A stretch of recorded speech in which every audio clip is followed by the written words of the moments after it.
welcome to Week 7 of Game On the Record, brought to you by Homer 9 and Sons, alongside Mike Bires. I'm Andrew Chiappazzi. Which team in the entire WPIL has the longest winning streak? It's Rochester with 7, dating back to last year. On Friday night, the 5-0 Rams put their unbeaten record on the line when they host Our Lady of the Sacred Heart.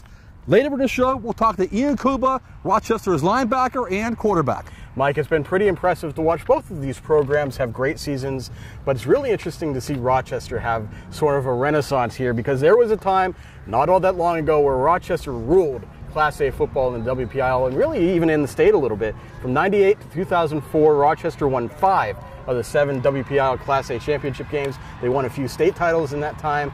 They've had some down years the last few years, and now they're back, and it's with an old school method. They run the ball, they play good defense, and it's going to be interesting to see how they match up against OLSH's spread offense and passing game on Friday night.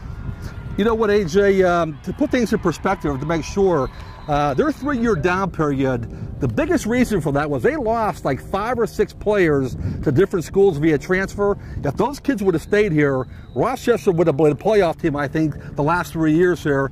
But their program is back. They're 5-0.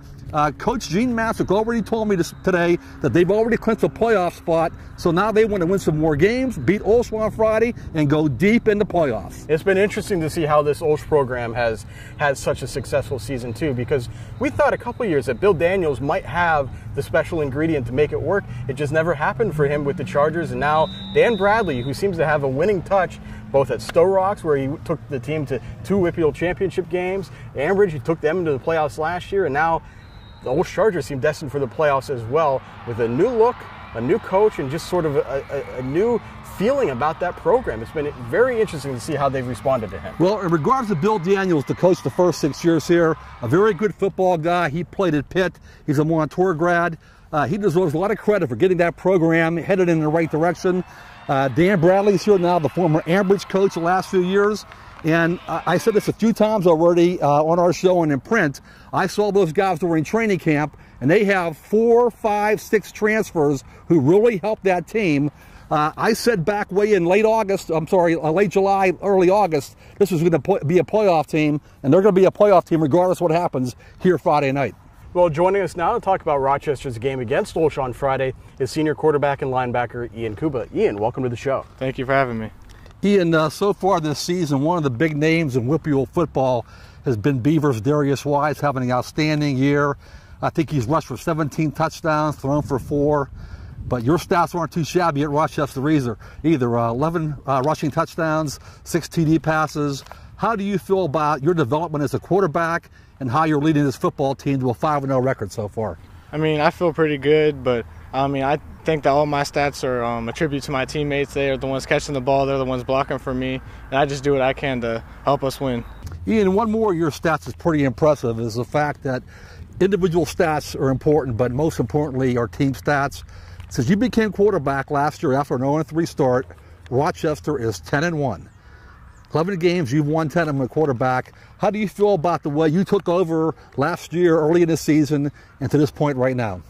I mean, I feel pretty good, but like I said before, I mean, that's all my teammates doing their jobs too, and our coaches doing a good job calling the right plays and helping us get ready each and every week to help us win. You guys had a back in Montreal Strozer last year who is a workhorse. Did you expect to run the ball this much yourself? Or did you expect guys like Chris Hayes and Caleb Collins to be even more involved? They're involved now, but it seems like you're kind of the bell cow right now for this team. I mean, during the offseason, the coaches told me I was going to get to run the ball a little bit, so I spent a lot of time during this offseason working myself and lifting a lot to get ready to be able to run the ball, throw the ball, whatever I needed to do.